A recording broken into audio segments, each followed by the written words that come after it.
جی السلام علیکم. امید ہے کہ آپ سب لوگ خیریت سے ہوں گے. کیا آپ کو معلوم ہے کہ وزیر اعظم شہباز شریف صاحب کے ساتھ کتنے لوگ امریکہ میں جا رہے ہیں, وہ کہاں پہ ٹھہریں گے, کتنا خرچہ آئے گا؟ اس حوالے سے کیا تفصیلات سامنے آ رہی ہیں وہ آپ سے شیئر کریں گے.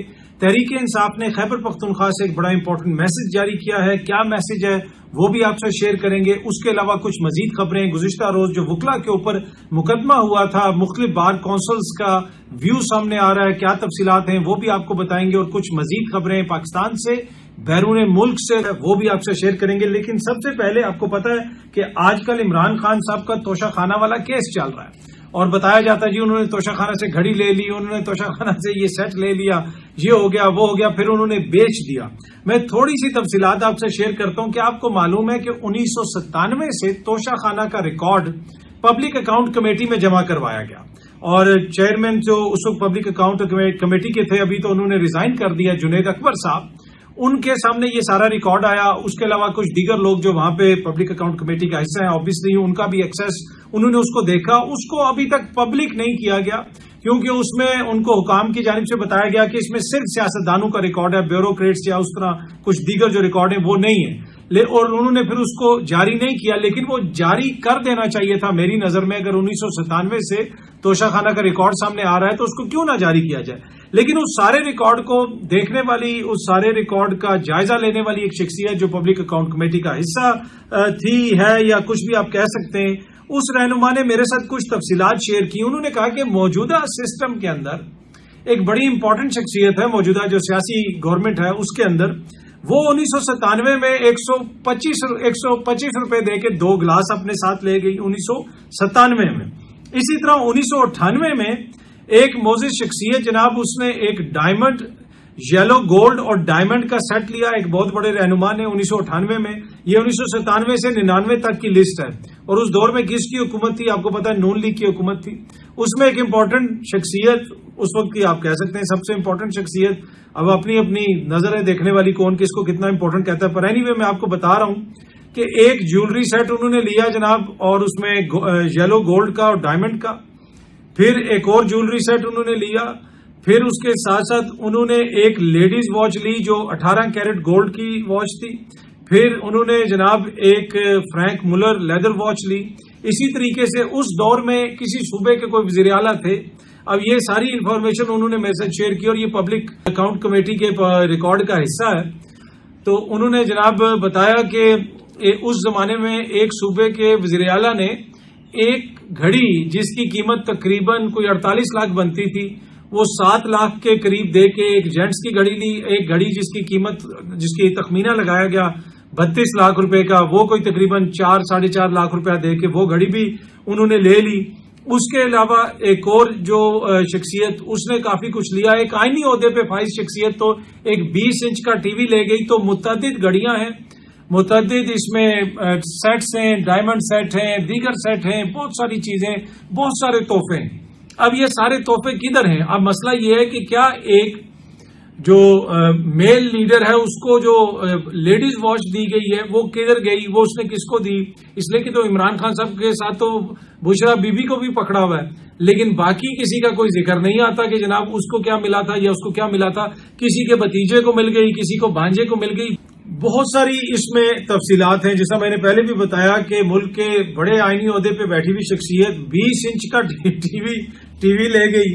اس کے ساتھ ساتھ جناب ایک واز کوئی لے گیا. پھر اس کے ساتھ ساتھ گھڑیاں ہیں, قالینیں ہیں, بیگ ہیں, ٹیبل واچ ہے, لیڈیز ہینڈ بیگ ہے, سوڈ in silver and gold plate, یعنی چاندی اور سونے کے پانی میں بنی ہوئی اس کی پلیٹ ہوئی ہوئی, ایک تلوار بھی کوئی ساتھ لے گیا. پھر کوئی ایک اور رسٹ واچ ہے. اس کے علاوہ بہت ساری چیزیں ہیں جس میں اتنی لمبی تفصیل ہے. اگر آپ توشہ خانہ کی مزید تفصیلات دیکھیں تو 2009 میں آصف علی زرداری صاحب نے پھر ایک BMW نکالی, ایک ٹویوٹا لیکسس وہاں سے نکالی. یہ سب ریکارڈ کا حصہ ہے. آلدو آپ کو پتا ہے کہ توشہ خانہ سے گاڑیاں نکالنے کی اجازت نہیں, اور یہ کیس بھی چل رہا ہے گاڑیوں کے ریفرنس والا, اور اس کے اوپر صدارتی استثنا لیا ہوا ہے آصف علی زرداری صاحب نے. اور اسی طرح 2009 میں جو یوسف رضا گیلانی صاحب کی اہلیہ ہیں, انہوں نے ایک جیولری سیٹ لیا. اس میں نیکلس تھا, بریسلٹ تھا, رنگ تھا, 1 پیئر آف ایئر رنگس تھے. ان کے بردر جو ان کے بھائی ہیں انہوں نے ایک ہیملٹن رسٹ واچ لی. اسی طرح علی موسیٰ جو ان کے بیٹے ہیں انہوں نے بھی ایک گھڑی لی. ان کے جو بھتیجے یا بھانجے ہیں نیفیو انہوں نے بھی ایک گھڑی لی. اور ان کا ایک مہمان ہے جس کا نام تھا شاہد علی شیخ, اس نے بھی ایک گھڑی لے لی جناب توشہ خانہ سے.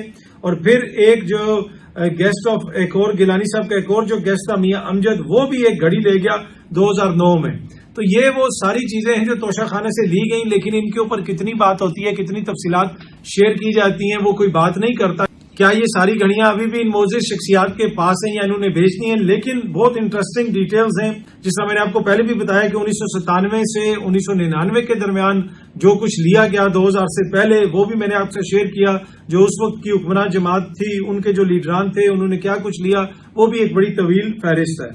لندن میں جی اسحاق ڈار صاحب نے وہاں پہ پاکستانی صحافیوں سے بات کرنے سے انکار کر دیا اور ان کو کہا کہ آپ کو شرم آنی چاہیے. وہ انہوں نے اس لیے کہا کہ وہاں پہ صحافیوں کا آپس میں مبینہ کوئی جھگڑا ہو گیا جس کی وجہ سے وہاں پہ بدمزگی ہوئی, شاید پولیس کو بھی بلایا گیا. تو ڈار صاحب نے ان کو کہا, اور بالکل درست بات انہوں نے کہی, کہ آپ سب پاکستان کے امبیسڈر ہیں, نمائندے ہیں, کہ آپ کو ایسی حرکت کرنی چاہیے. اور اس چیز کے اوپر ڈار صاحب نے ان کو کہا کہ آپ کو شرم آنی چاہیے, میں نے آپ سے بات نہیں کرنی, اور وہ وہاں سے چلے گئے. اس وقت آپ کو پتا ہے کہ شہباز شریف صاحب لندن میں موجود ہیں. اب لندن سے انہوں نے آگے نیو یارک جانا ہے, امریکہ جانا ہے, اور وہاں پہ ان کے دورے کی تیاریاں ہو رہی ہیں, اکوموڈیشن کا انتظام کیا جا رہا ہے. یہ سامنے آپ دیکھ سکتے ہیں, دا نیوز اس کو رپورٹ کر رہا ہے, اور اس رپورٹ کے اندر بتایا گیا ہے کہ اس دفعہ جو وزیر اعظم صاحب کے ساتھ ڈیلیگیشن جائے گا وہ پچھلی دفعہ یا ماضی کے جو وفد ہوتے ہیں ان کے مقابلے میں بڑا ہوگا, larger than in previous years. یعنی وہ بنیادی طور پہ کافی بڑا وفد ہے, پچھلے برسوں میں اتنا بڑا وفد نہیں جاتا تھا, جس کی وجہ سے requiring rooms to be booked in 2 of New York's upscale hotels. اب یہ وہ ہوٹل ہیں جن کے حوالے سے بتایا جا رہا ہے کہ ان میں کچھ ہوٹلز کے اندر تو $1,000 سے بھی زیادہ کی فیس ہے یا کرایہ ہے ایک کمرے کا, ایک رات کا. کچھ ہوٹلز کے نام وغیرہ لیے جا رہے ہیں, لیکن اس خبر کے اندر لکھا ہوا ہے کہ luckily diplomatic staff are exempt from local taxes on these bookings.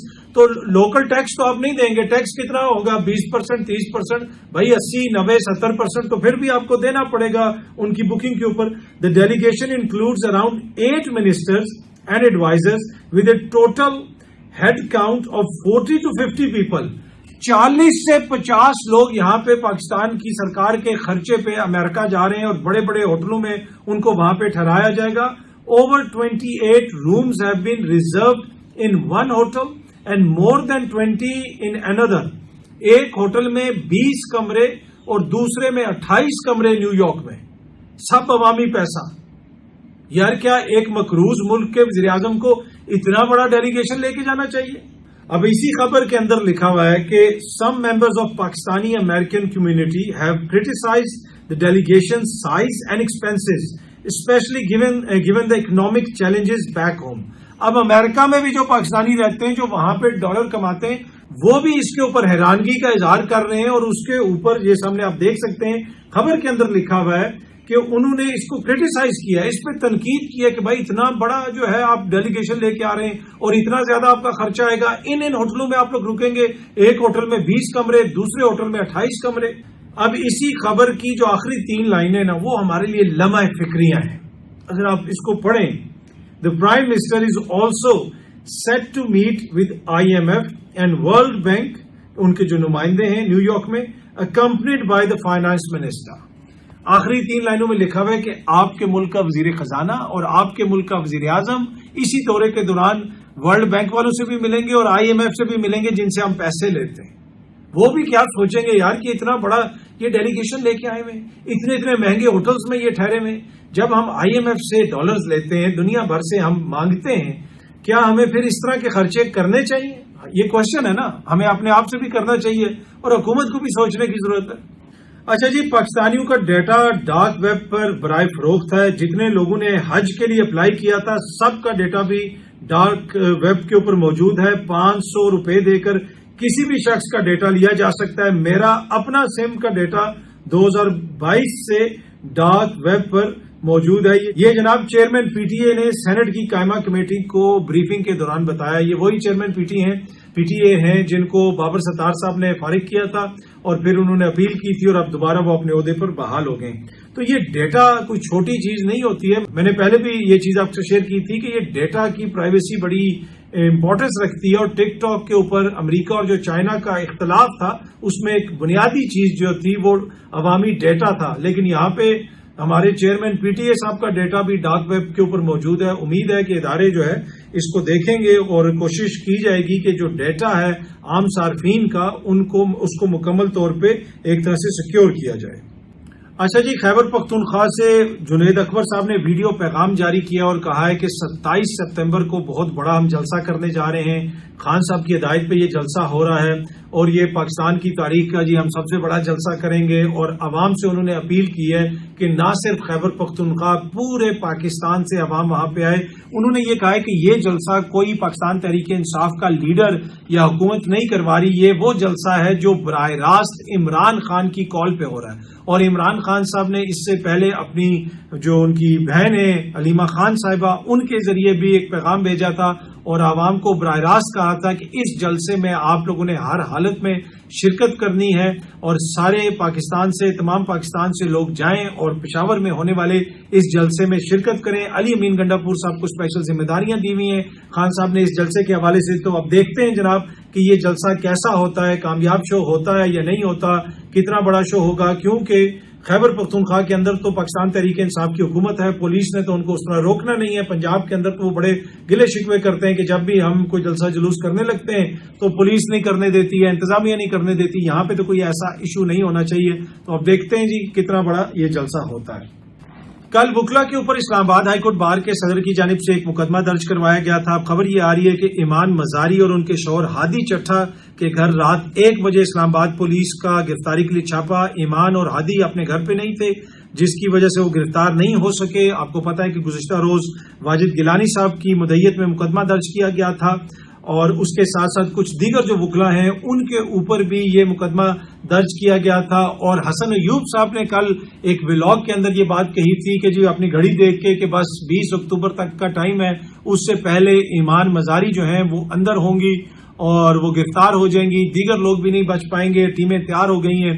اب ان سارے لوگوں نے پتہ نہیں اپنی ضمانتیں کروائی ہیں یا نہیں کروائی، لیکن کراچی بار ایسوسی ایشن اور لاہور ہائی کورٹ بار نے یہ جو مقدمہ ہوا ہے وکلا کے اوپر اس کی ایک طرح سے مذمت کی ہے.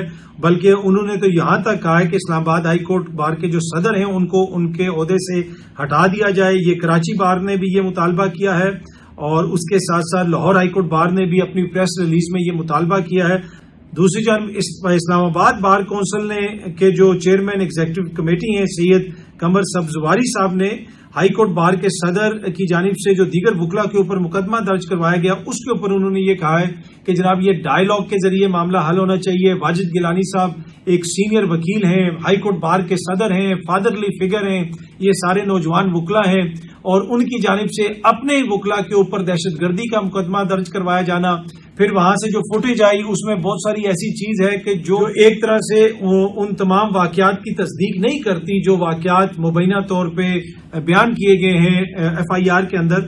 تو اس میں یہی کہا جا رہا ہے کہ جناب وہ اس معاملے کو بات چیت سے حل کر لیں اور اپنے وکلا کے اوپر مقدمہ درج نہ کروائیں. یہ اسلام آباد بار کونسل کی جانب سے پریس ریلیز آئی ہے.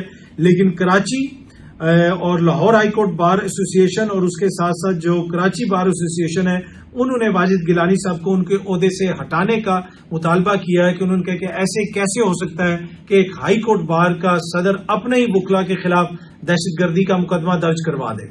اچھا جی، آخر میں پاکستان میں اب بچیوں کو ایک ویکسین لگائی جا رہی ہے HPV ویکسین اور اس کے اوپر بہت سارا پروپیگنڈا ہو رہا ہے. یہ سامنے آپ دیکھ سکتے ہیں منسٹری آف ہیلتھ نے اس کو شیئر کیا ہوا ہے. جو منسٹر ہیں وزیر صحت ہیں سید مصطفیٰ کمال صاحب، انہوں نے اپنی بیٹی کو ویکسین سب کے سامنے لگوائی ہے کیمروں کے سامنے تاکہ ایک میسج دیا جا سکے کہ یہ ویکسین بالکل محفوظ ہے. اور اس کے حوالے سے جو پروپیگنڈا کیا جا رہا ہے وہ بالکل بکواس ہے. اگر یہ ویکسین لگ جائے تو بہت ساری بچیاں بڑی ہو کے آگے خواتین میں جو ایک مخصوص قسم کا کینسر ہوتا ہے وہ کینسر نہیں ہوتا. پاکستان میں بہت ساری ایسی خواتین ہیں جو اس کینسر کا شکار ہوتی ہیں. مغرب میں یہ بچوں کو لگایا جاتا ہے، خواتین کو لگایا جاتا ہے. اس سے دیگر چیزوں کو جوڑا جا رہا ہے کہ یہ ہے تو وہ سب بکواس ہے، جھوٹ ہے، پروپیگنڈا ہے. ریسرچ کی بنیاد پہ میں آپ کے ساتھ یہ انفارمیشن شیئر کر رہا ہوں کہ یہ ویکسین مکمل طور پہ میڈیکلی بھی سیف ہے اور اس کو لگانا بھی ضروری ہے. یہ ویکسین ایک طرح سے آپ کی بچیوں کو محفوظ رکھتی ہے ایک مخصوص قسم کے کینسر سے. تو جن بچوں کی اتنی عمر ہے جن کو ویکسین لگ سکتی ہے اور حکومت پاکستان کے جو اس حوالے سے جو بھی ہدایات ہیں اس کے مطابق اپنے بچوں کو اپنی بچیوں کو خصوصاً یہ والی جو ویکسین ہے وہ ضرور لگائیں. اور ویسے بھی جو بھی ویکسین ہوتی ہے چاہے وہ پولیو کی ویکسین ہو دیگر ویکسین ہو جب حکومت کی جانب سے کوئی اعلان کیا جاتا ہے تو یقیناً اس کے پیچھے ایک ریسرچ ہوتی ہے اس کے پیچھے کچھ فیکٹس ہوتے ہیں. تو پولیو کے قطرے ہو جائیں وہ بھی پھیلانا بہت ضروری ہے. اور اب اس وقت جو یہ HPV ویکسین کی مہم چل رہی ہے پاکستان میں بچیوں کے لیے اس کو بھی آپ ضرور اپنی بچیوں کو لگائیں. بہت جلدی آپ سب دوستوں سے دوبارہ ملاقات ہوگی. Thank you very much.